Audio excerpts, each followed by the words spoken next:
Mesdames et messieurs, bonsoir à tous, bonsoir à toutes. Merci de nous rejoindre pour cette soirée culturelle du mois de mai qui est consacrée à la série de bandes dessinées Les Compagnons de la Libération.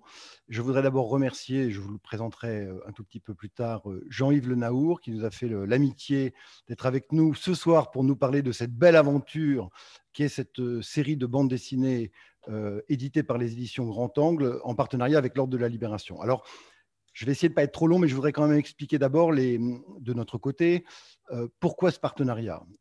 L'Ordre de la Libération, et son musée d'ailleurs, essaye d'agir sur plusieurs fronts afin de rayonner le plus largement possible auprès de différents types de publics, et en particulier, disons-le, de nos jeunes concitoyens. Notre objectif, c'est bien sûr de faire connaître au plus grand nombre les compagnons de la Libération, les médaillés de la Résistance également, alors, non seulement pour qu'on ne les oublie pas, ce qui est le minimum, mais ce qui est un minimum, à notre avis, largement insuffisant. C'est surtout pour que leur exemple, les valeurs qu'ils portent, servent de base de réflexion et, disons-le franchement, d'éducation citoyenne.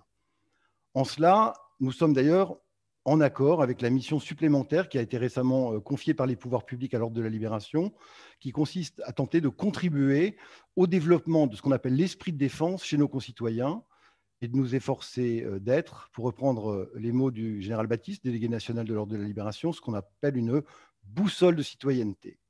Alors évidemment, comment faire cela? Bien sûr, le musée en particulier produit une action scientifique régulière avec des expositions temporaires, des conférences. Nous éditons des ouvrages et des catalogues comme tout musée se doit de le faire. Et bien entendu, et c'est quand même très important, le musée a mis en œuvre une offre pédagogique qui est développée, qui va des visites commentées jusqu'aux visites théâtralisées, en passant par tout un tas d'initiatives et notamment des ateliers très variés dédiés aux scolaires. Alors voilà, tout ça c'est très bien, mais nous savons qu'il existe un angle mort qui est celui des publics qui ne fréquentent pas les musées par habitude, par manque d'habitude, et puis également, et c'est une autre chose, le public qui n'est pas en mesure de venir à Paris et pour profiter de notre offre culturelle. C'est la raison pour laquelle, depuis plusieurs années, nous tentons de multiplier des partenariats avec pour but de donner à chacun le goût de l'histoire, et en particulier à ces publics, par différents moyens. Euh, En 2019, par exemple, nous avons travaillé avec le youtubeur de la chaîne Nota Bene, dont le public est principalement composé de gens de 18 à 35 ans, et qui utilise un langage tout à fait particulier, assez décalé et tout à fait adapté à son public. Et en fait, nous sommes, nous, convaincus que pour toucher d'autres publics, il est nécessaire d'utiliser les genres qui conviennent à ces publics, et surtout, si nous voulons être audibles, j'allais dire d'épouser les codes du genre et donc de confier ces projets à des spécialistes. Et c'est donc dans cet esprit que nous nous sommes associés il y a maintenant 3 ans à ce projet des éditions Grand Angle, de cette série de bandes dessinées sur les compagnons, qui nous a paru immédiatement une excellente idée, qui permettent de transmettre largement l'histoire de quelques-uns de ces compagnons de la Libération. Et donc, nous avons signé en 2018 un partenariat dans lequel nous intervenons d'ailleurs plutôt en fin de projet pour chaque album, c'est-à-dire que nous n'avons, nous, à Ordre de la Libération et Musée, pas du tout à décider du personnage qui est choisi, et nous n'intervenons pas non plus dans l'écriture du scénario. C'est donc un peu plus tard, au moment où les planches sont dessinées, que nous apportons des remarques d'ordre historique, que l'éditeur et que les auteurs d'ailleurs prennent en compte généralement, mais pas toujours. Peut-être que Jean-Yves Le Naour aura un ou deux exemples à donner tout à l'heure.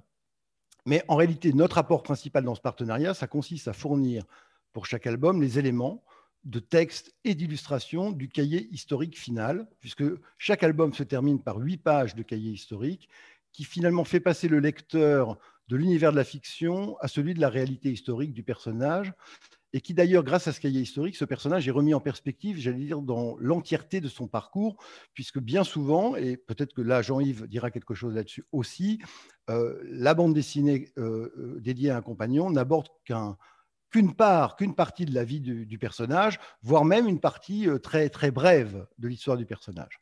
Alors moi, je me souviens, je vous livre une anecdote tout à fait personnelle, mais je ne suis pas un spécialiste de la bande dessinée, mais j'aime bien ça, et j'ai le souvenir quand j'étais adolescent, d'avoir été véritablement subjugué par certains albums de Corto Maltese d'Hugo Pratt, qui se concluaient parfois, pas tous, mais certains, par un cahier historique qui reprenait certains des thèmes de l'album. Et moi, ça m'avait fasciné de passer ainsi de la fiction, d'une certaine manière, à la réalité. Alors, rappelons quand même que l'exercice de la bande dessinée, c'est un métier, c'est une adaptation, une œuvre de fiction qui est inspirée d'une histoire réelle, mais qui se porte sur un plan qui est tout à fait différent d'un ouvrage d'historien, il faut bien le comprendre. Et là aussi, Jean-Yves nous en dira sûrement quelques mots de cette différence qu'il peut y avoir dans l'approche de l'univers de bande dessinée et du livre d'histoire. Voilà, donc je voulais dire ça en quelques mots. Je voulais vous dire également que notre prochain rendez-vous, avant de présenter Jean-Yves, notre prochain rendez-vous aura lieu le jeudi 24 juin à 19h et nous accueillerons Christine Lévis-Touzé et Julien Toureil qui préparent actuellement un ouvrage sur les écrits de combat du général Leclerc, qui est d'ailleurs un autre personnage qui a été traité déjà par la série Les Compagnons de la Libération en bande dessinée.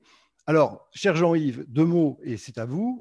Vous êtes d'abord docteur en histoire, spécialiste de la Première Guerre mondiale, mais aussi l'auteur d'une quarantaine d'ouvrages.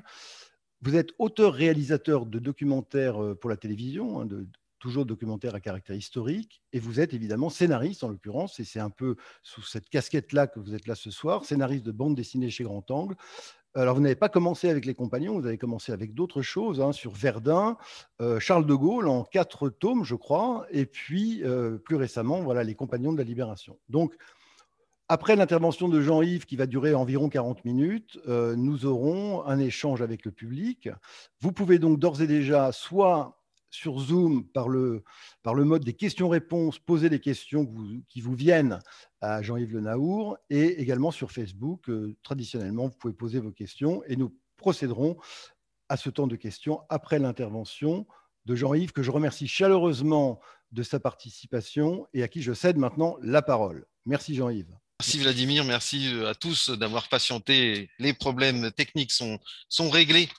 Alors, figurez-vous qu'au commencement, vous le savez, au commencement était le verbe. Et oui, la flamme de la résistance ne doit pas s'éteindre et ne s'éteindra pas. C'est De Gaulle. Au commencement était l'appel du 18 juin. Au commencement était Charles de Gaulle. Au commencement des Compagnons de la Libération, bien sûr, comme au commencement de notre collection de bandes dessinées. Parce que il y a eu, avant les Compagnons de la Libération, il y a eu, tu l'as rappelé Vladimir, la série Charles de Gaulle. Alors, une série en 4 tomes qui n'était pas une biographie de la naissance à la mort, mais plutôt une biographie pointilliste, avec, vous voyez, un premier tome avec un De Gaulle qui était capitaine, prisonnier des Allemands entre 1916 et 1918, sur ses années de jeunesse, ses 5 tentatives d'évasion, etc., qui montrent la détermination du bonhomme, etc. On a choisi des moments importants de sa vie, de son histoire et de l'histoire, de la grande histoire, qui se confondent. Alors ensuite, on a évidemment le colonel Motor, on a juin 40, bien sûr, ça se termine par l'appel du 18 juin. Et puis, on a peut-être moins connu d'une majorité de lecteurs, juin 44, août 44, la libération, où De Gaulle fait échec au projet interallié d'administration de la France sous contrôle interallié. Donc, il place la France du côté des vainqueurs. Ce ne sera pas un pays vaincu ou un pays administré par les Alliés, libéré par les Alliés simplement, mais un pays vainqueur. Et puis enfin, on termine par mai 68, où là, le grand magicien politique a perdu un petit peu il a perdu le contrôle et ne comprend plus vraiment son époque. Et il parvient quand même à se remettre en selle, momentanément du moins. Donc une biographie pointilliste en 4 tomes. C'était avec le soutien de la Fondation Charles de Gaulle, c'était avant les Compagnons de la Libération. Et quand on a terminé cette série, eh bien, le directeur de Grand Angle, qui est la maison adulte de Bambou, qui édite ces bandes dessinées, s'est dit il faut continuer avec les Compagnons de la Libération. Alors, il a eu cette idée-là.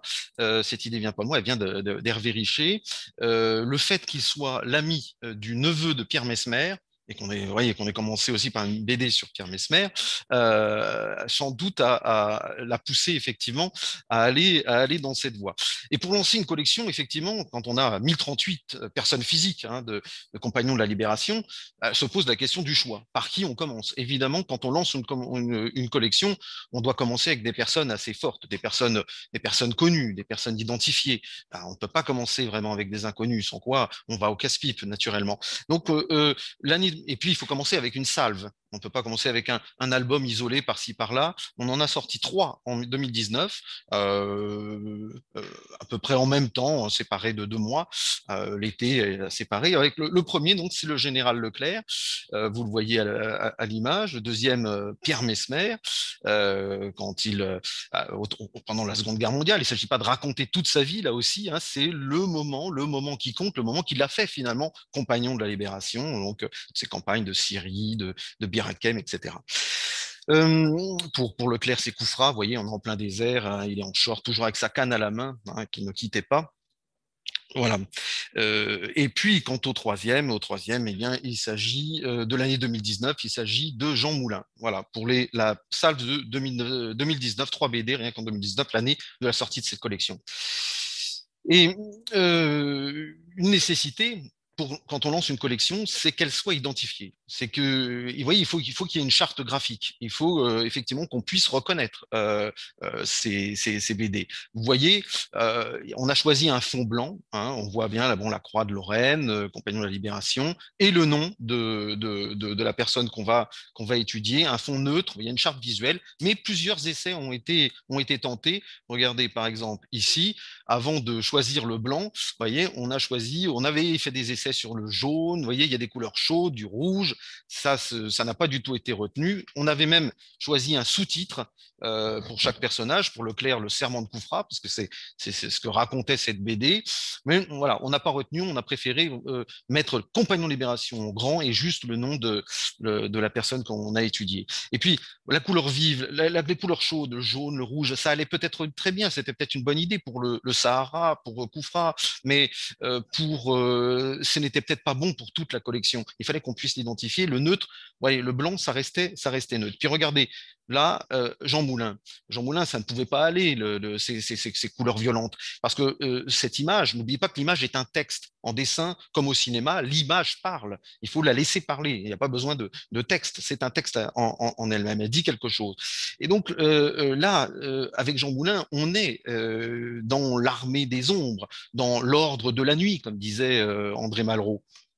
Alors, il faut du gris. Hein. Vous voyez, c'est l'occupation. On voit qu'il y a un drapeau nazi sur le côté, on voit qu'il y a des barbelés, et puis tous les personnages sont en gris. Hein. Il y a une espèce d'ombre portée sur la France, mais il y a un personnage en couleur qui se distingue. On en parlera, on en parlera, on en parlera après pour dire un petit peu les trucs. Donc, c'est pas une biographie de la naissance à la mort. Je vous l'ai dit, ce qui nous intéresse, c'est qu'est-ce qu'ils ont fait pendant la guerre. Pourquoi De Gaulle les a distingués en leur remettant une croix de libération. Quels choix ont-ils fait? Ces choix qui ont fait de ces hommes qui pouvaient être des hommes ordinaires, qui en ont fait des hommes extraordinaires. Donc voilà, ce passage à l'acte en quelque sorte, passage à la résistance. Pourquoi ne sont-ils pas soumis comme les autres, hein, c'est cette poignée d'hommes. Bon, poignée bien sûr, qui en cache aussi une forêt, hein, bien sûr. Donc quel est ce moment où tout bascule, où ces hommes deviennent des hommes extraordinaires? Et avant tout, ce qu'il faut savoir dans une BD, ce qu'il faut savoir, c'est qu'une BD, ça raconte une histoire. C'est pas un cours d'histoire, c'est pas un livre d'histoire. Vladimir Trouplin l'a répété tout à l'heure. C'est pas une histoire, c'est pas un cours d'histoire, c'est une histoire en images, comme le cinéma. D'ailleurs, un film au cinéma, ça commence toujours par une sorte de BD, par un storyboard, parce que ça coûte très cher, la pellicule, le temps de filmer, les figurants, etc. Donc, les réalisateurs commencent avec un dessinateur qui va dessiner certaines scènes du point de vue indiqué par le réalisateur pour savoir où il va positionner sa caméra, etc., etc. Donc, le film, ça commence par un storyboard. Donc, on peut dire que la BD, c'est du cinéma, mais sans le son, sans toutes les dimensions, etc. Bien, alors pour raconter une histoire, il ne faut pas que ce soit plat. Il ne faut pas que ce soit un même régime d'émotion, bien sûr. Il ne faut pas un même régime de narration. Donc il faut de la dramaturgie, il faut du rebondissement, il faut du suspense. Il faut qu'on ait envie de tourner la page pour aller à la page suivante. Donc dans pas mal de bandes dessinées, il y a des fois des cliffhangers, comme on dit en anglais, qui donnent envie. Qu'est-ce qui se passe? Un peu de suspense qui donne envie de tourner la page. Alors cela nécessite qu'on a affaire à une histoire vraie, non pas de la travestir, non pas de la manipuler pour la rendre sexy, mais de la mettre en scène, d'en faire un récit qui est du punch, qui soit haletant en quelque sorte. Et ainsi,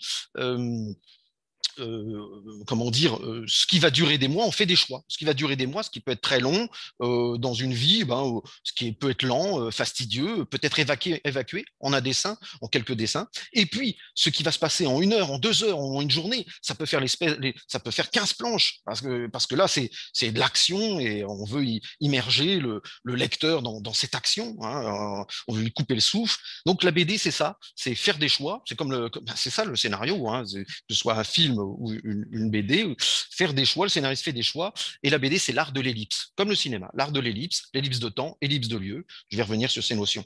En résumé, l'histoire qu'on raconte, c'est une histoire vraie, bien sûr, mais il faut savoir la raconter, sachant qu'on ne peut pas tout dire. On a choisi un segment de l'histoire de ces hommes. On ne peut pas tout raconter non plus parce qu'on n'a que 46 planches, c'est le format de la BD classique franco-belge. Et puis, c'est suivi, bien sûr, d'un dossier documentaire où là, on peut restituer cette histoire dans la plus grande histoire du personnage, où là, on peut faire un dossier plus biographique. Alors, pour raconter, pour mettre en exergue un moment de vie de ces héros que nous étudions, eh bien, il y a des trucs. Certains sont très classiques, comme par exemple le flashback, vraiment classique de la narration, des processus de narration, le flashback. Alors là, vous avez la première planche du Leclerc. On est le 23 novembre 1944, quand les troupes de Leclerc sont en train de libérer Strasbourg. Et vous voyez, à la fin de la première planche, il dit nom d'une pipe. Alors, il a vu quelque chose. Alors là, on a envie de tourner la page pour savoir, mais qu'est-ce qu'il a vu, hein? Alors, qu'est-ce qu'il a vu? Ben, au départ, moi, dans mon scénario, j'avais dit flèche de la cathédrale surmontée du drapeau nazi. Et alors, évidemment, nom d'une pipe, il y a le drapeau nazi qui flotte sur la cathédrale. Et donc, il dit, il me faut un volontaire pour monter notre drapeau, nos 3 couleurs. Bon. Alors, en fait, on ne l'a pas mis, le drapeau nazi, parce qu'on a respecté les recommandations de l'Ordre de la Libération. C'était le général Cuche qui, je crois, a fait notre dossier documentaire et à la fin de l'ouvrage. Et il nous a dit non, ce jour-là, en novembre 1944, il n'y avait plus le drapeau nazi, il ne flottait plus depuis quelques semaines, on l'avait retiré. Bon, alors, on l'a retiré. Donc, bon, Leclerc dit, il faut m'envoyer un volontaire pour monter le drapeau. Et là, vous avez un soldat qui dit, mon général, je vous demande cette faveur au nom des anciens de Koufra. Alors, ce bonhomme, c'est Maurice Lebrun, d'un régiment de marche des Spahis marocains. Je n'ai pas noté son nom parce que, vous voyez, on n'indique pas son nom parce que dans une BD, comme dans un film d'ailleurs, on ne surcharge pas le lecteur ou le spectateur avec des personnages secondaires, avec des noms, etc. On ne va pas lui encombrer la tête. On ne met des noms que quand c'est nécessaire. Sinon, on va perdre les gens. Il faut concentrer l'histoire autour d'un héros, quelques personnages secondaires. Là, il y a un personnage secondaire. Il a existé, mais on n'en parle pas plus. Et alors, le problème, c'est qu'il n'a pas de drapeau français. Alors, on va sacrifier un petit peu à la légende. Il y a les balles qui volent, etc. Ça, c'est raconté par tous les témoins autour de Leclerc, qui vient de fêter son anniversaire. Et il frappe à une porte, vous voyez, ouvrez au nom de la France, nous sommes fermés. Bon, voilà, il y a un petit peu d'humour. Ben, je vous dis, il faut pas rester toujours dans le même registre de narration. Hein. Quand vous voyez la couturière se met à vos ordres, il me faut un drapeau, il faut coudre un drapeau. Et à vos ordres, mon maréchal des logis. Voilà, comme ça permet d'alterner de faire sourire. Et cette couturière, elle va coudre un drapeau blanc, un bleu, blanc, rouge, avec une robe blanche, une robe rouge, une robe bleue. Mais en fait, ça, c'est pas la vraie histoire. Et puis Maurice Lebrun va monter tout en haut de la flèche. Mais c'est pas tout à fait la vraie histoire. On a sacrifié à la légende, c'est-à-dire la légende que vous trouvez partout, sur tous les sites internet, même dans les livres d'histoire, c'est pas tout à fait la vraie histoire, mais c'est du mythe. Et vous savez, l'histoire de France se repose sur des mythes. Là, les grandes phrases qu'ont prononcées Clovis, Vercingétorix, Jeanne d'Arc, etc. Tout cela est apocryphe, mais ça fait partie du mythe. Une nation, c'est du mythe, mais c'est aussi de l'histoire. Et ce qui est intéressant, c'est que on en parle dans le dossier documentaire. On montre ce drapeau, je crois, dans le dossier documentaire, et on montre. C'est un drapeau qui se situe comment dire, au musée de Strasbourg, de la ville de Strasbourg, et on voit bien que c'est un drap. En réalité, c'est un drap blanc qui a été teint en bleu. On a laissé un espace en blanc, vous voyez, on a peint à la main la croix de Lorraine, etc. Et le rouge, c'est en fait un élément du drapeau nazi qu'on a découpé et qu'on a cousu. Donc, ce n'est pas des robes, mais la légende, c'est des robes. Mais ce qui est intéressant, c'est de savoir effectivement que... et puis, c'est pareil, Maurice Lebrun, il n'a pas été tout seul. Ils ont été 4 à monter en haut de la flèche. Mais si vous voulez représenter 4 personnes, là, il y en a trop sur le dessin. Donc, on en choisit un, bien sûr, celui qui s'était porté volontaire. Mais dans la réalité, ils ont été 4 à monter en haut de la flèche.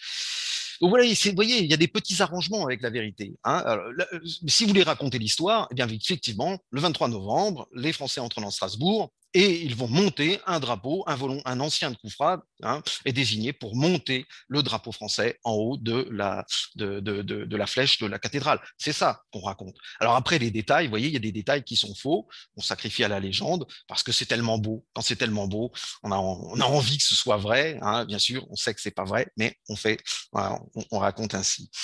Bien, mais c'est pas de cela dont je voulais vous parler.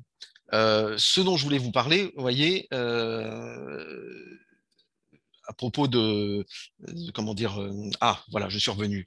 Vous voyez la réaction de Leclerc quand le drapeau tricolore flotte, il dit maintenant, nous pouvons mourir.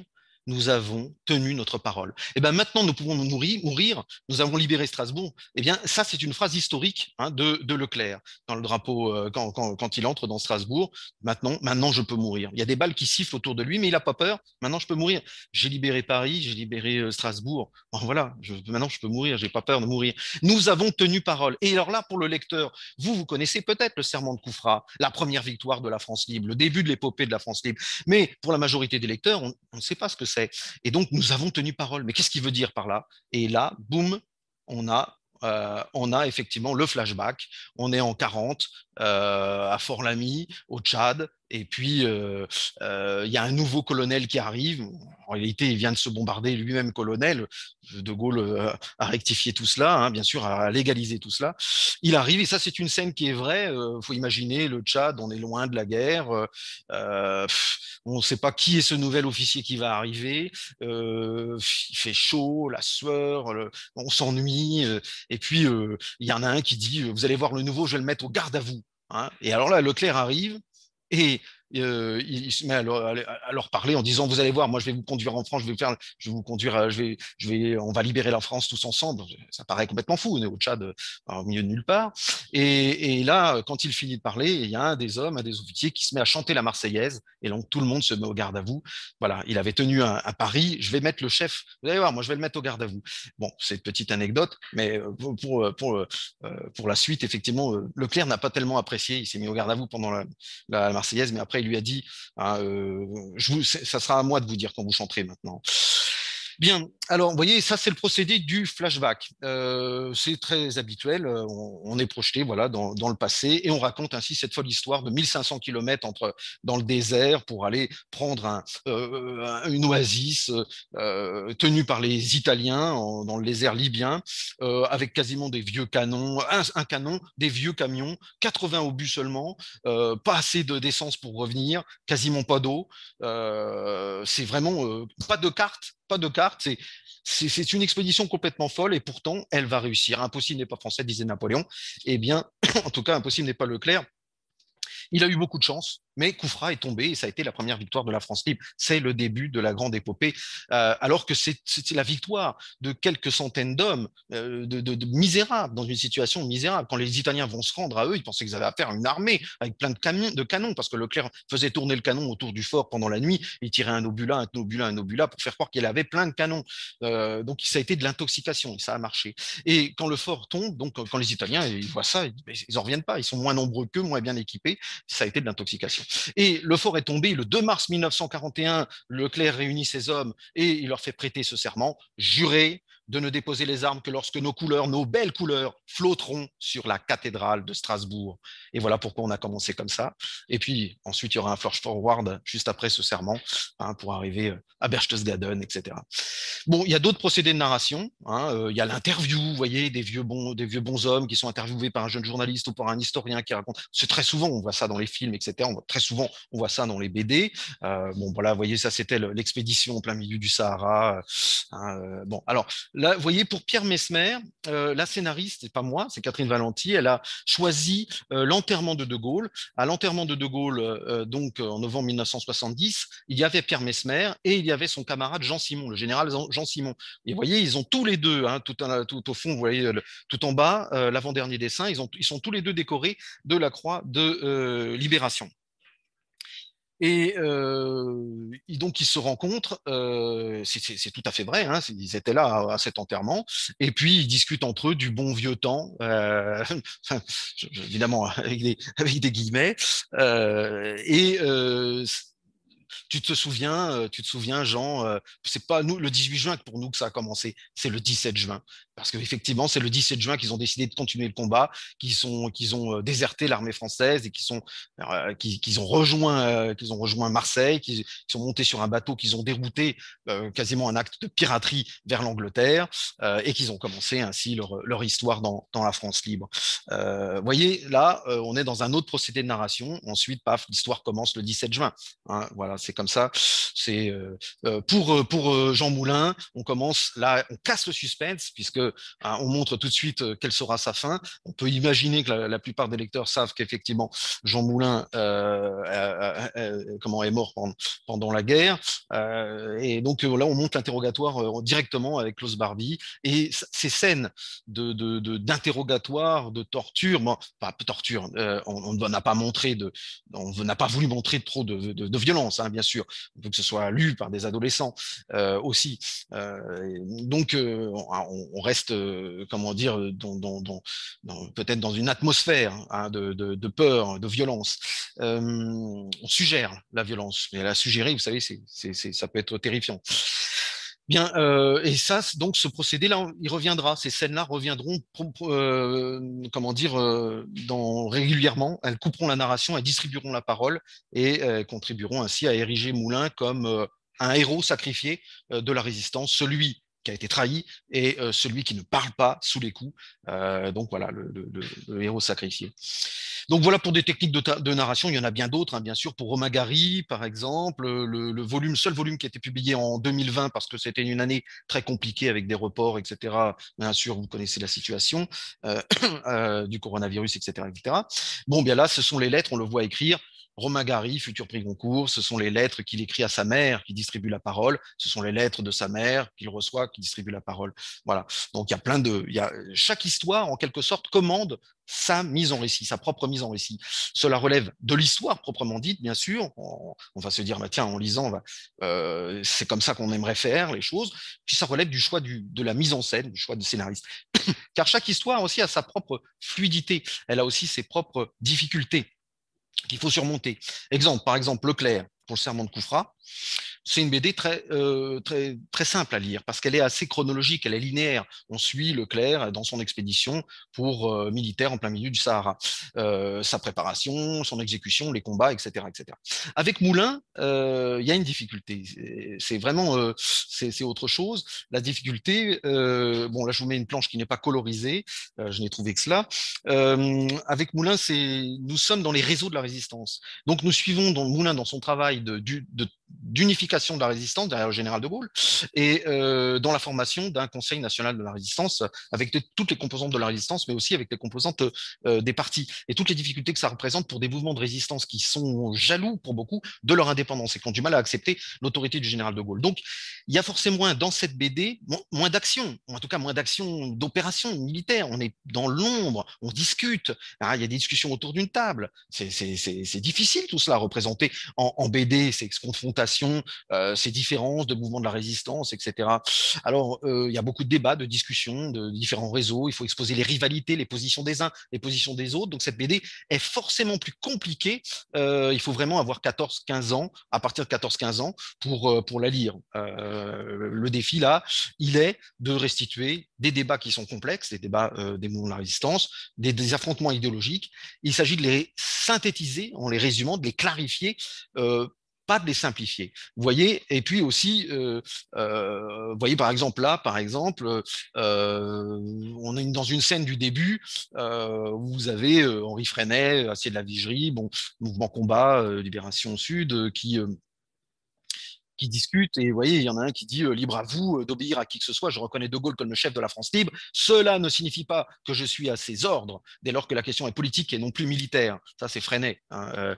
On sait qu'il va tenter de s'adresser aux Américains ensuite pour avoir des financements pour ne plus dépendre de Gaulle. Voilà. Mais nous sommes financés par De Gaulle et vous savez bien que nous devons en payer le prix. peut-être, mais je ne marchanderai jamais mon indépendance. Puis Rex n'est pas De Gaulle, ce blanc-bec qui nous dicte ses instructions. C'est pas De Gaulle, c'est Rex, c'est ce blanc-bec. Et Rex, oui, c'est Jean Moulin, c'est un de ses surnoms de Jean Moulin, Max, etc., Monsieur Verdi, etc. Et puis, vous voyez, on a planté un peu le décor de ceux qui se méfient de Jean Moulin, etc. On n'a pas encore tout dit parce qu'il y a beaucoup de questions politiques, mais on a commencé à planter le décor sur les méfiances, etc. Et puis, alternance, je vous ai dit, de mode de narration. Vous voyez, ce qui suit, c'est Benjamin, c'est-à-dire le surnom de Daniel Cordier, compagnon de la Libération, qui attend Rex dans un café pendant qu'il a rencontré les deux chefs de la résistance, là. Et quand il sort du café, il s'est fait piquer son vélo, il s'est fait voler sa bicyclette. C'est une anecdote qui est réelle. Et voilà, on a Jean Moulin qui dit ça veut faire de la résistance, ça ne sait même pas garder sa bicyclette.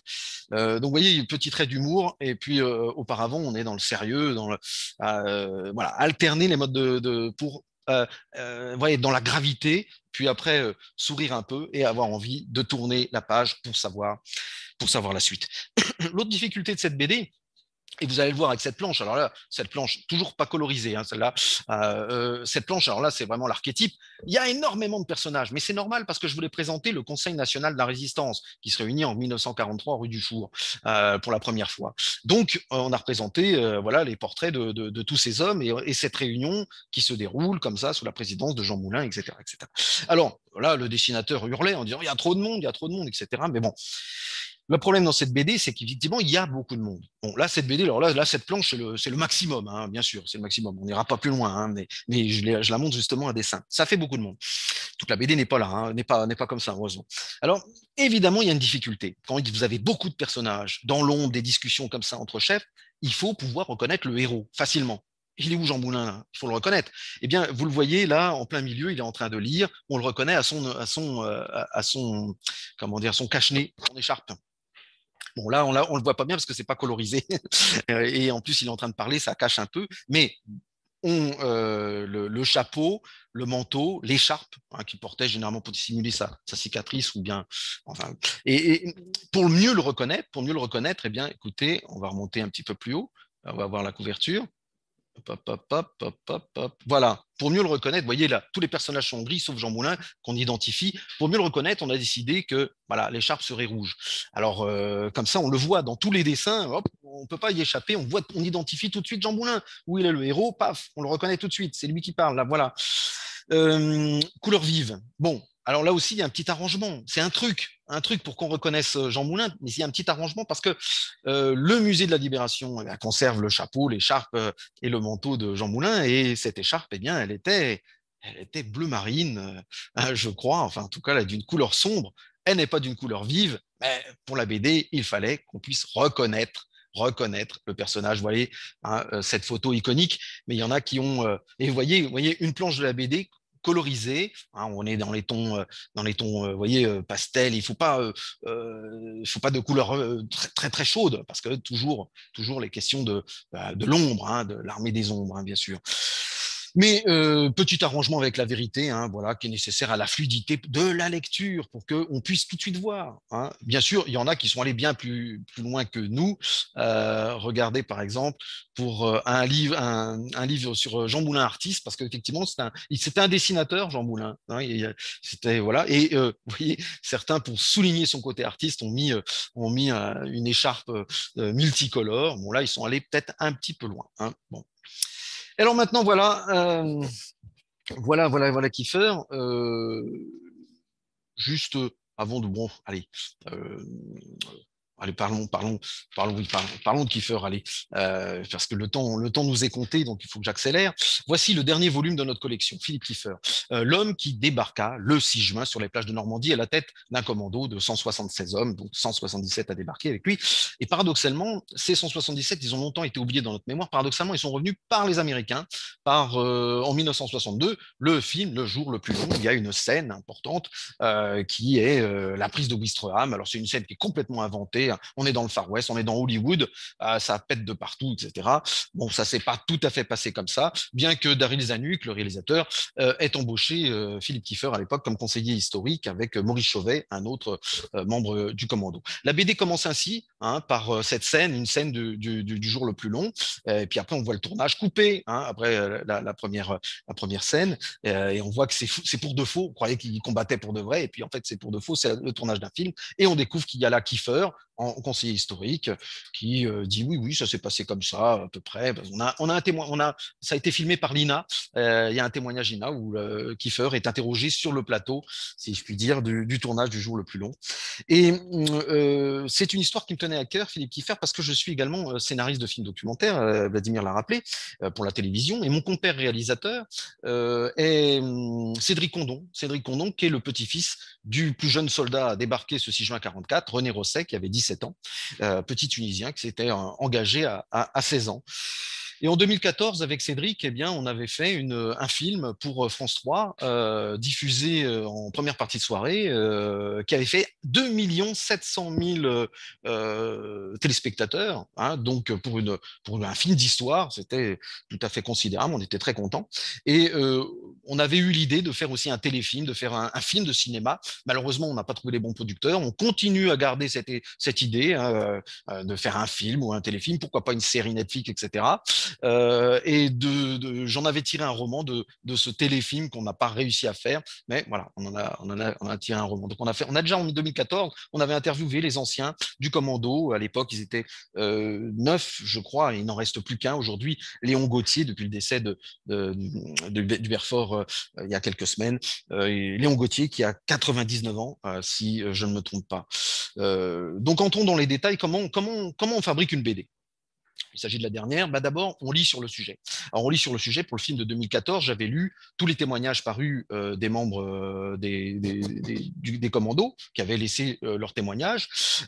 Et les quelques livres d'histoire, il n'y en avait pas encore énormément, un petit peu plus aujourd'hui, comme par exemple la biographie de Stéphane Simonet, aussi un ouvrage sur les hommes du commando Kiefer, etc. Bon. Et quand vous avez donc fait vos lectures, voilà, vous voyez tout de suite qu'il y a des scènes qui retiennent votre attention. Là, vous dites, ah, là, je vais faire quelque chose. Oh, ça va faire une planche, là. Voilà, il y en a, là, vraiment. Et puis d'autres, vous tournez des pages en disant, non, là, non, c'est trop administratif, là, non. Bon. Et ensuite, une fois que vous avez travaillé, eh ben, il faut faire des choix. Alors moi, mon choix, c'est de raconter comment un banquier des Caraïbes, qui n'a même pas fait son service militaire, qui n'a pas fait la guerre de 14-18, qui est fondateur d'un club de foot à Haïti, directeur de la chambre de commerce du Port-au-Prince, etc. Comment il devient un chef de guerre?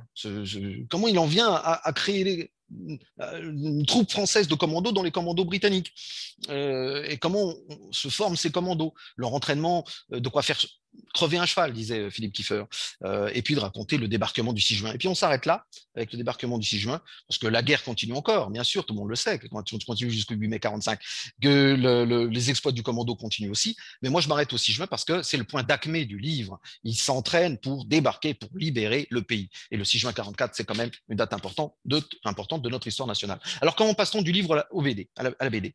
Alors juste un exemple, je vais vous lire ce 18 juin 40 où Kiefer parvient à gagner la Grande-Bretagne, un extrait de la biographie de Stéphane Simonet. Je vous lis ça rapidement.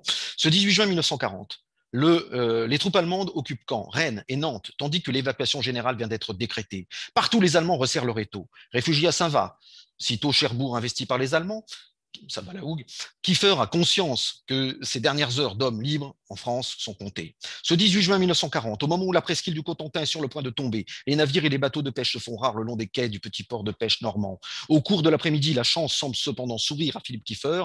Une des toutes dernières embarcations s'apprête à larguer les amarres. Il s'agit d'un chalutier belge, le Tonneau, qui doit faire route vers Saint-Brieuc. Kiefer parvient in extremis à monter à bord, rejoignant sur le pont des dizaines d'autres rescapés qui, comme lui, ne veulent pas se retrouver piégés dans la nasse allemande. Le Tonneau vient juste de quitter Saint-Va, qu'il est contraint de changer de cap. Partout, en effet, le long des côtes, la vue des ports et de dépôts de carburant en flammes incite le commandant du bateau à modifier sa route, direction Brest, puis vers plein sud, vers Bordeaux.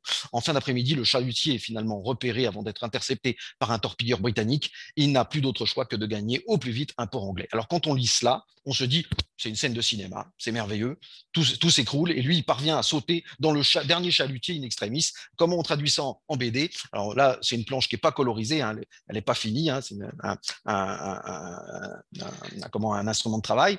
Voilà comment on la traduit. Voilà, hein, on est à Saint-Valaou le 10 juin 40, on entend bam bam, il s'adresse à un premier chalutier. Voulez-vous aller? Les Allemands sont à Caen, ils sont à Rennes, ils sont à Nantes, ils seront bientôt ils sont à Cherbourg, ils seront ici demain. Ben oui, justement, moi, j'ai pas envie de tomber entre leurs mains. Fallait y penser avant, la guerre est finie, hein, mon gars. Et puis, on entend des bam bam, bah oui, ça, c'est sans doute les canons du Courbet, etc. Et la femme dit, rassurez-vous, tout cela est terminé, le maréchal va bientôt demander l'armistice, etc., etc. Hein, et il a demandé dans l'honneur, voilà, c'est le fameux discours. Et là, dans le déshonneur plutôt, hein, et hop, il arrive, attendez-moi, il voit un chalutier, le tonneau, il monte à bord et il en est, et c'est le début, effectivement. Hein, et là, on voit effectivement les flammes, hein, des dépôts de carburant qui brûlent, et puis un navire britannique, un navire militaire qui vient intercepter le bateau et le conduire en Angleterre. Et le fameux j'en suis, hein, alors là, on fait cette scène qui n'a pas existé, mais qui pour montrer la détermination de Kiefer, hein, qui va s'engager de toute façon dans les forces françaises libres quand il sera au sol en Grande-Bretagne. Hein, j'en suis, voilà. Qui veut nous rejoindre, qui veut continuer à combattre. Et il y a une forme de tristesse parce qu'on quitte son pays. Quand est-ce qu'on va le retrouver, son pays? On le reverra peut-être plus jamais, vivant en tout cas. Et on voit les côtes françaises qui s'éloignent avec la fumée, avec les incendies, hein, avec les dépôts de carburant, etc., qui brûlent, etc. Bon, je vous cache pas que pour cet album, on a essuyé quelques critiques, il faut dire ce qui est. On a essuyé quelques critiques injustes, bien sûr, toutes les critiques, de la part d'un individu, je ne vais pas le nommer, mais sur les réseaux sociaux, qui s'est répandu un peu partout contre nous. Dès qu'on passe quelque part, il nous suit, il essaye de dire du mal. Euh, alors, je ne vais pas le nommer, mais ce qu'il faut savoir, c'est que cette personne, je vais juste évaluer son degré d'honnêteté intellectuelle. Il l'a écrit à l'éditeur pour proposer de faire le scénario de cette BD. L'éditeur l'a recalé, et maintenant, il trouve qu'effectivement, on ne vaut pas grand-chose, parce que c'est exactement ce qu'il voulait faire. Alors, bon, voilà, pas la peine d'en dire plus. Aigreur, amertume, frustration, etc. Peu importe. C'est vrai qu'on est contraint par la taille de la BD, 46 planches, c'est pas beaucoup. C'est vrai qu'on veut faire la BD qui soit aussi la plus agréable à lire, la plus fluide. Donc, c'est vrai aussi que la BD, c'est l'art de l'ellipse, et qu'on ne veut pas faire un cours d'histoire illustrée, c'est autre chose, on raconte une histoire. Hein. Donc, on a utilisé les codes de la BD. Bah oui, c'est normal, c'est une BD. Vous ne pouvez pas reprocher au cinéma d'être de la fiction. Vous ne pouvez pas reprocher au roman historique d'être un roman. Vous ne pouvez pas reprocher à la BD d'être de la fiction parce que c'est les codes de la fiction. C'est ainsi. Hein. On n'est pas obligé de lire de la BD si on n'aime pas la BD. On n'est pas obligé d'aimer le cinéma ni d'aimer le roman. Hein. Mais les codes du roman, les codes du cinéma et les codes de la BD, c'est des codes de la fiction. Je parlais de l'ellipse. Hein. L'ellipse, c'est on voit un dessin où quelqu'un monte dans une voiture et puis le dessin suivant, il sort de sa voiture. Là, il s'est passé peut-être 2 heures. Il a énormément roulé, il a traversé la France, etc. C'est l'art de l'ellipse. Ça, c'est l'art c'est le principe même de la BD et du cinéma. Hein, combien de temps s'est passé entre deux scènes finalement, hein, c'est très peu de temps ou beaucoup de temps. Voilà. Ça permet de raconter des histoires, tout ça, d'accélérer, de ralentir selon les choix du scénariste. Et dans le cas de Précis de Kiefer, on a voulu montrer la formation, l'entraînement des commandos, et donc on a rassemblé toute l'action sur le camp d'Aknakari en Écosse, sur un seul camp où les hommes s'entraînent. Alors oui, je sais très bien qu'il y avait plusieurs camps, que Kiefer a commencé au camp d'Oldin Camberley, qu'il y avait le camp de Skegness, qu'il y avait le camp de Christiette, qu'il y avait le camp d'Aknakari, etc., qui sont passés par plusieurs camps. Mais pour le lecteur, si on fait passer les commandos d'un camp à un autre dans leur entraînement, on ne comprend plus rien, on ne peut plus les suivre, on ne sait pas pourquoi. Donc, ça ne sert à rien de déplacer ainsi l'action. On rassemble toute l'action dans un lieu. Hein, voilà, ellipse de lieu, ellipse de temps, on les fait se former pendant des mois et des mois, plus long que ça n'était, puis voilà. On ne montre pas toutes les opérations commando, hein, on fait des choix de narration. Alors, plus ennuyeux pour nous,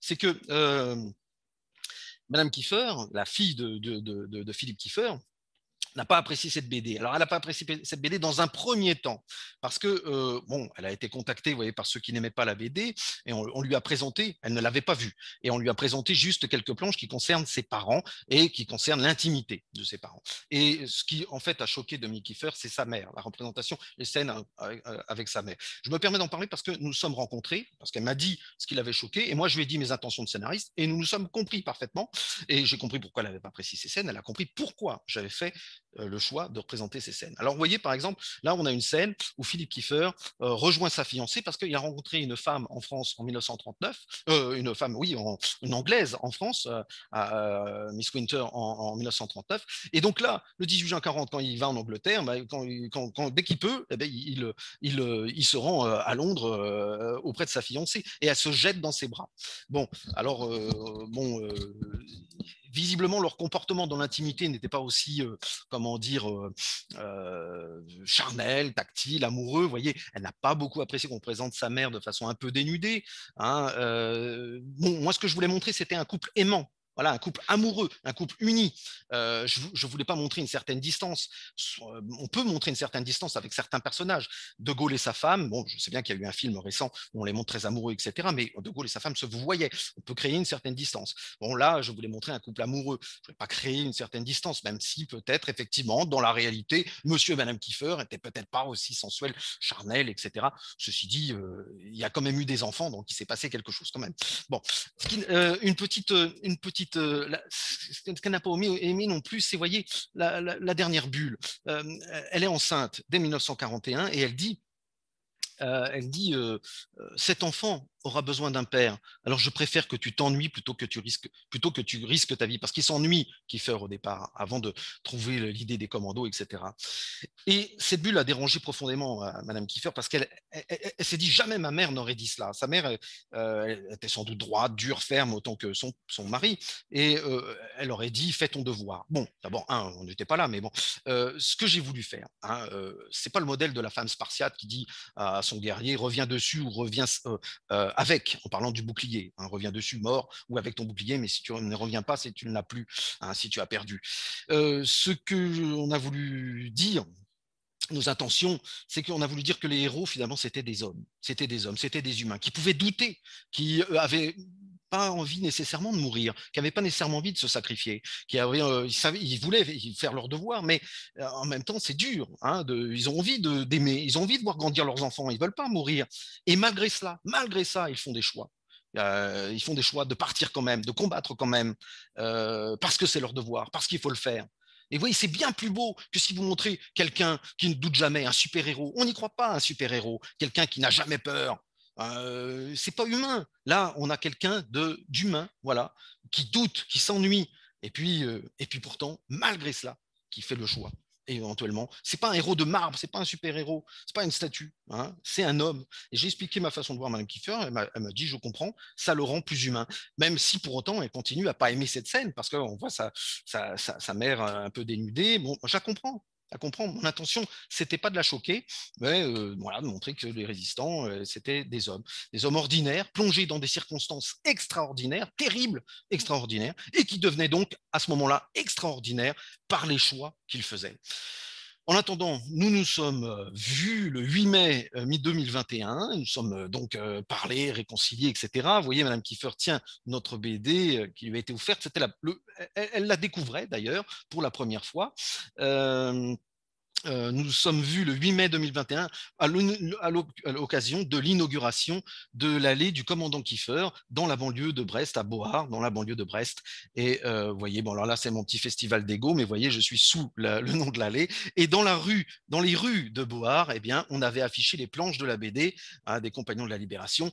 J'étais intervenu devant les classes des CM2 de l'école publique et de l'école privée pour leur dire pourquoi la mairie honorait du nom baptisait une de ses rues, une de ses allées du nom de Philippe Kiefer. Donc la BD était aussi a été un instrument aussi pour diffuser la mémoire. Alors comme tous les autres albums, on a l'impression que Kiefer s'oriente vers un petit succès populaire et on le lit à plus de 5000 kilomètres de l'Orient, hein, parce que l'Orient c'est la base des commandos, hein, vous voyez, c'est le commando Simon de Montfort qui l'a emporté à Djibouti et il circule comme ça à Djibouti, on les remercie, on les salue, bien sûr, ces commandos à Djibouti de Simon de Montfort. Ce qui est formidable avec cette collection, c'est qu'elle touche tous les publics. Moi qui suis historien, je peux vous dire que quand je fais des salons, j'ai souvent des tempes grisonnantes et des cheveux blancs. La moyenne d'âge des lecteurs sur la guerre mondiale, sur la Première Guerre mondiale, qui est surtout mon domaine, c'est plus de 5 ans, un homme de plus de 55 ans. Hein. Et là, la BD ça permet de toucher des jeunes, pas seulement des jeunes. Le lectorat est très large pour la BD, mais ça permet de toucher des jeunes, en tout cas un public qui lit plus volontiers de la BD qu'un livre d'histoire. Et ça permet en même temps de les attraper et par une histoire, par la dramaturgie, par l'émotion. C'est ça, c'est le registre de l'émotion, le cadre de la fiction, pas l'histoire. L'histoire, on n'est pas dans le registre de l'émotion, on n'est pas là pour faire rire, on n'est pas là pour faire pleurer. Par contre, la BD, on utilise ça comme un vecteur. Alors, ils se prennent, les jeunes, une petite leçon d'histoire, pas seulement d'ailleurs, au passage, et surtout avec le dossier documentaire qui figure. Vladimir le disait à propos de Corto Maltese, il y avait un dossier documentaire, et puis ça l'a amené peut-être à aller plus loin. Voilà, on sème des petits cailloux aussi. C'est notre, vous voyez, derrière un scénariste, il reste un enseignant, parce que j'ai longtemps été enseignant. Donc, une leçon d'histoire au passage, qui est avec un dossier documentaire qui replace la BD dans l'histoire, qui met cette histoire en perspective. J'en termine bientôt, juste un mot encore de conclusion. Parce que le but d'un musée, qu'est-ce que c'est le but d'un musée? Eh bien, c'est la même chose que le but d'un enseignant. Comme moi, un enseignant devenu scénariste, c'est de transmettre l'histoire, de réussir à transmettre l'histoire. Alors, bien sûr, aussi d'en faire des exemples, mais transmettre l'histoire. Cette collection, eh bien, elle cherche aussi à aller vers ce but. Et pour preuve, alors on espère qu'elle remplit ce but, ben, en tout cas, pour preuve, ça marche un peu. Vous voyez, le Festival d'Angoulême a consacré une exposition aux Compagnons de Libération, à notre collection de BD. Alors, c'est l'espace mémoriel de la résistance et de la déportation de Charente, qui, vous voyez, a fait des grandes maquettes de Leclerc, de Mesmer, de Jean Moulin, et puis les planches exposées avec des explications, etc. Et puis, ça ne dure pas seulement le temps du festival, ça dure pendant plusieurs mois, et les professeurs, les instituteurs amènent leurs élèves, etc. etc. Et voilà, on les attrape par l'image, les gamins, et on va leur raconter une histoire, et on espère qu'on va les intéresser. Vous voyez, dans la rue, voilà, on a des exemples de scénaristes cabotins, donc c'est moi, et puis la scénariste de Mesmer. On peut se faire prendre en photo avec les compagnons. Il y en a beaucoup qui le font, ça amuse beaucoup de monde. Cette année, il devait y avoir aussi une expo, vous voyez, ceux qui ont dit non à cet espace mémoriel au festival d'Angoulême. Malheureusement, la situation a fait que tout a été repoussé. Cette exposition sera repoussée, mais elle aura lieu. Il y aura donc des planches de Kiefer, des planches sur De Gaulle, Romain Gary, etc. Et puis aussi des produits dérivés, des cartes postales Charles de Gaulle, des cartes postales Kiefer, des marque-pages Kiefer, des badges, des magnettes, etc. Je peux vous dire, pour y être allé à Angoulême, à faire des signatures, que les gens et les gamins s'arrachent les badges. Je ne sais pas pourquoi, mais ils veulent tous un badge. Et donc, mais ça a l'air de rien, mais tout ça, ça popularise, ça participe à la transmission, c'est l'essentiel. On les intéresse. Et c'est important parce que des 177 du commando Kiefer, eh bien, vous savez, il n'en reste plus qu'un, je l'ai dit, Léon Gauthier, 99 ans. Et des 1038 compagnons de la Libération, vous le savez aussi, il n'en reste plus qu'un, Hubert Germain. Et d'ailleurs, petite confidence, on travaille sur son histoire. À suivre donc, on va peut-être en parler. Donc la transmission, c'est essentiel pour le musée, c'est essentiel pour nous, et c'est d'autant plus important que les témoins, les derniers témoins sont en train de disparaître, et ils vont tous disparaître dans peu de temps. Donc il va falloir faire vivre la mémoire. Il va falloir faire vivre la mémoire. Alors, vous savez, la devise des Compagnons de la Libération, vous la connaissez, Patriam servando, Victoriam tulit. En servant la patrie, ils ont remporté la victoire. Et bien nous, on s'efforce de défendre cette autre devise, Memoriam servando, Victoriam tulit. En servant la mémoire, eux aussi, ils ont remporté la victoire. Je vous remercie. Merci infiniment, Jean-Yves, pour nous avoir permis ainsi d'entrer dans les coulisses du scénariste. C'est un petit peu ça. Oui, donc, c'est ça. L'approche très particulière, très particulière de ce qu'est le scénario d'une bande dessinée à caractère historique. Alors, je vous invite à poser des questions. Il y en a déjà quelques-unes qui sont arrivées. La première question que nous avons reçue d'un de nos internautes, c'est évidemment la question qu'on se pose tous. Quelle est la suite prévue de cette série? Est-ce que tu peux nous en dire un petit mot, Jean-Yves? Oui, alors il paraît que c'est toujours un peu secret, mais bon, Oui. allez, on va brûler nos vaisseaux et on va tout vous dire ce soir. Alors, il y a quelque chose qui est en route et ça sera pour début 2023. Début 2023, début 2022, pardon, excusez-moi, je ne sais plus quand je dis. Début 2022, c'est l'île de Saint. Parce qu'il y a 1038 compagnons de la Libération, personnes physiques, mais il y a aussi des communes qui ont été déclarées compagnons de la Libération. Et comme vous le savez, l'île de Saint tout entière, puisque à la suite de l'appel du 18 juin, rediffusé le 22, et entendu ce jour-là, eh bien tous les hommes sont partis. 128 hommes de l'île de Saint, ils sont partis pour rejoindre la France libre. Ils étaient encore libres de choisir. Qu'est-ce qu'on fait? Qu'est-ce qu'on fait? On part ou on part pas? Ce jour-là, ils étaient encore libres. Ils savaient que demain ou dans 2 jours, dans 3 jours, eh bien, ils seraient soumis, les Allemands seraient là, il n'y aurait plus de choix possible. Ils ont décidé de partir de 15 ans jusqu'à 55 ans. Et quand ils arrivent à Londres, eh bien, De Gaulle, il a quoi? Il a même pas 400 hommes avec lui. C'est rien, c'est rien. Et donc, quand il les voit arriver, il leur demande d'où venez-vous, d'où venez-vous, vous connaissez cette anecdote, bien sûr. Hein, et on lui répond de l'île de Saint, de l'île de Saint, de l'île de Saint, de l'île de Saint.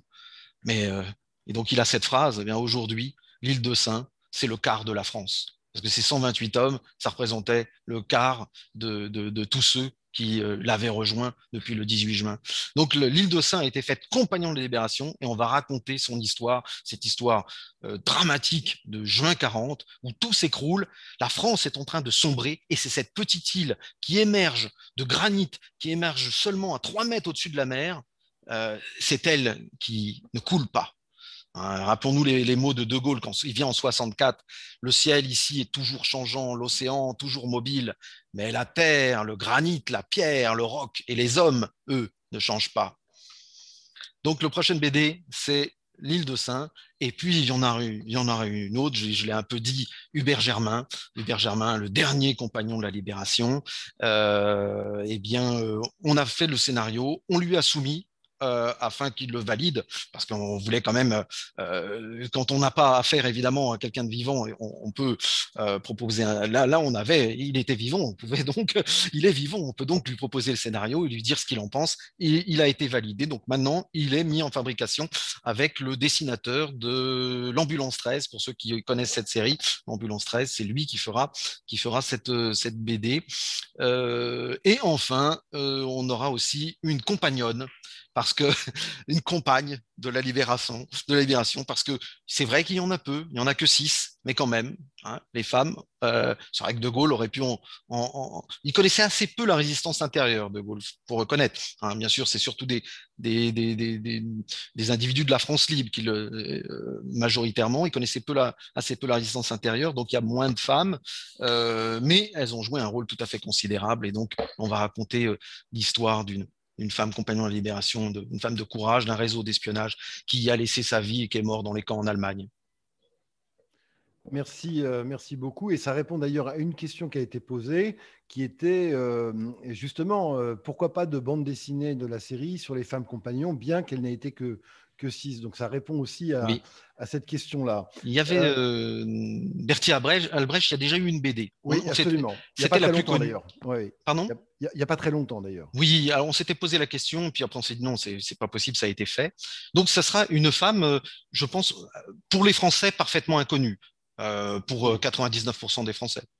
Mais je pense qu'il fallait le faire. Il fallait commencer par des grands personnages, vous voyez, Leclerc, Moulin, et maintenant que la collection est installée, on peut également faire surgir des personnages qui ne sont pas connus des Français et qui pourtant méritent de l'être. Tout à fait, tout à fait. Est-ce que, alors une autre question, je ne sais pas si vous avez beaucoup d'informations, est-ce que vous pouvez nous parler du couple Kiefer après-guerre? Est-ce que vous avez quelques éléments? Non, C'était pas le pas. sujet, c'était pas votre Oui, oui, sujet. oui, oui, Hein. oui, oui, c'est vrai. Je connais assez peu ce qui se passe après-guerre. Alors, ils ont eu encore un enfant, parce qu'ils ont eu un enfant pendant la guerre. Kiefer avait déjà eu un fils d'un premier lit qui malheureusement est mort pendant la libération. Bon sang ne saurait mentir, lui aussi, il s'était engagé dans la résistance. Et il était dans un groupe de résistants FFI au moment de la libération en août de Paris. Il a été assassiné par les Allemands.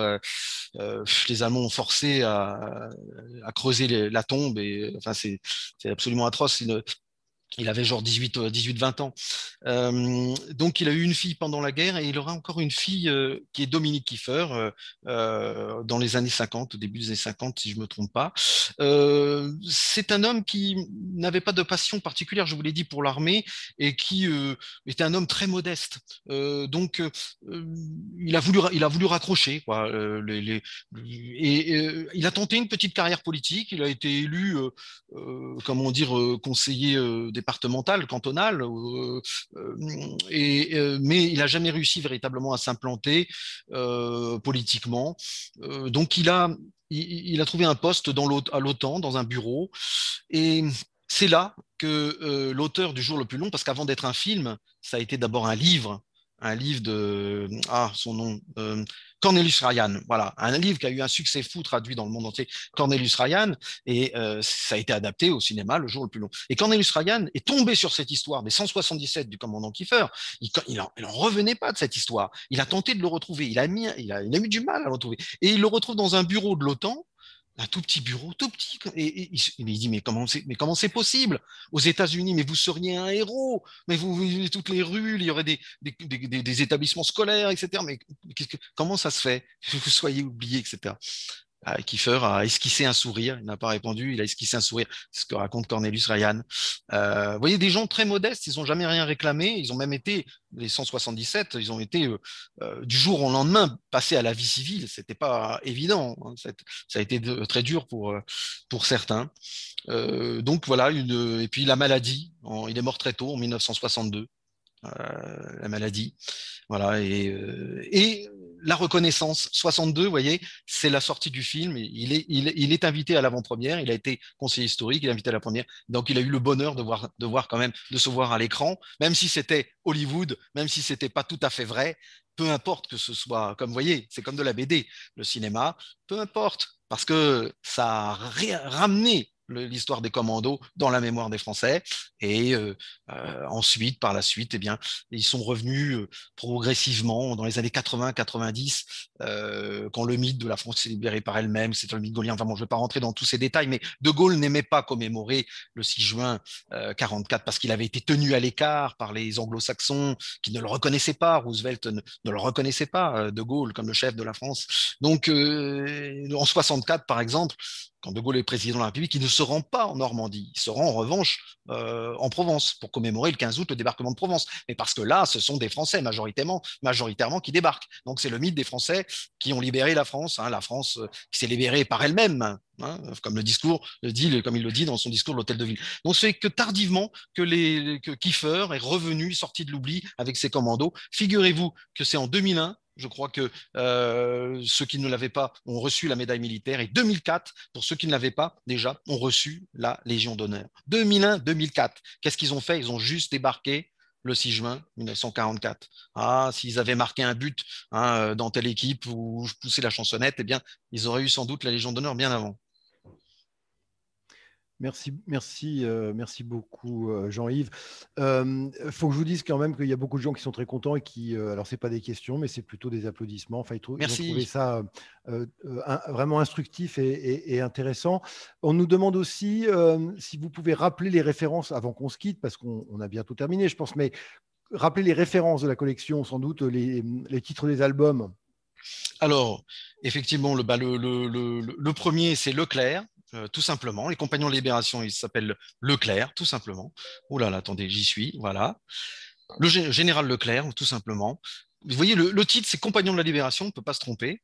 Leclerc, le deuxième, Pierre Messmer, le troisième, Jean Moulin, et le quatrième, Philippe Kiefer. Voilà, c'est aussi simple que ça. Le titre générique ne change pas, Les Compagnons de Libération. Et puis voilà, il y a toujours un personnage mis en avant, c'est son nom. Donc voilà, c'est aussi simple comme ça. On le trouve partout. Il y a eu Romain Gary quand même entre-temps. Ah oh, excusez-moi, il y a Romain Gary aussi. Oui, c'est vrai. Le quatrième, c'est Romain Gary, en fait. Le quatrième, c'est Romain Gary. Voilà, cinquième, 2 fois prix Goncourt quand même. Ah oui. C'est exceptionnel, mais évidemment, une fois avec un pseudonyme. C'est toute une histoire qu'il faudrait faire en BD là aussi.